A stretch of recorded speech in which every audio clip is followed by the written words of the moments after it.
دنیا میں کوئی کسی کا رازدار نہیں۔ ایک بادشاہ ہر وقت اپنے سر کو ڈھانپ کے رکھتا۔ اسے کبھی کسی نے سر نہیں دیکھا تھا۔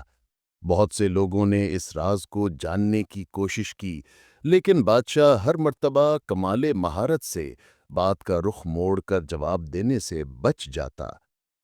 ایک روز اس کے وزیر خاص نے بادشاہ سے اس راز کو جاننے کی ٹھان لی۔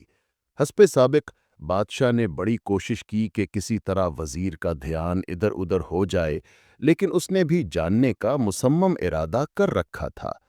آخر بادشاہ نے وزیر کے سامنے ہتھیار ڈال دیے، لیکن اسے ایک شرط پر بتانے کی حامی بھری کہ وہ آگے کسی کو نہیں بتائے گا، اور ساتھ ہی کہا کہ اگر اس نے شرط کی خلاف ورزی کی تو اسے سخت سزا بھگتنا ہوگی۔ بادشاہ نے بتایا کہ اس کے سر پر ایک سینگ ہے، اسی لیے وہ اپنے سر کو ہمیشہ ڈھانپ کے رکھتا ہے۔ اس بات کو کچھ ہی دن ہوئے تھے کہ پورے شہر میں یہ خبر پھیل گئی کہ بادشاہ کے سر پر سینگ ہے۔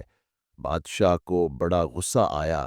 اس نے اپنے اس وزیر خاص کو طلب کیا اور شرط کی خلاف ورزی کی پاداش میں شاہی حکم صادر کیا کہ اسے سخت سے سخت سزا دی جائے۔ وزیر بہت سمجھدار تھا۔ وہ جھٹ سے بولا، بادشاہ سلامت، جب آپ بادشاہ ہو کر خود اپنے ہی راز کو نہیں چھپا سکے تو پھر آپ مجھ سے یا کسی اور سے کیسے یہ امید کر سکتے ہیں کہ وہ آپ کے راز کو چھپا کے رکھے؟ لہٰذا جتنی سزا کا حقدار میں ہوں اتنی آپ کو بھی ملنی چاہیے۔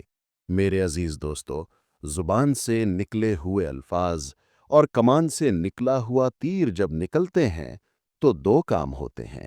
پہلا یہ کہ وہ پھر کبھی لوٹ کر واپس نہیں آ سکتے، چاہے لاکھ پچھتاوے کے ہاتھ ملو، اور دوسرا یہ کہ وہ پھر جہاں جہاں سے گزرتے ہیں اپنی شدت اور قوت کے مطابق زخم لگاتے جاتے ہیں، جس کا دوش ہم اپنے علاوہ کسی اور کو نہیں دے سکتے۔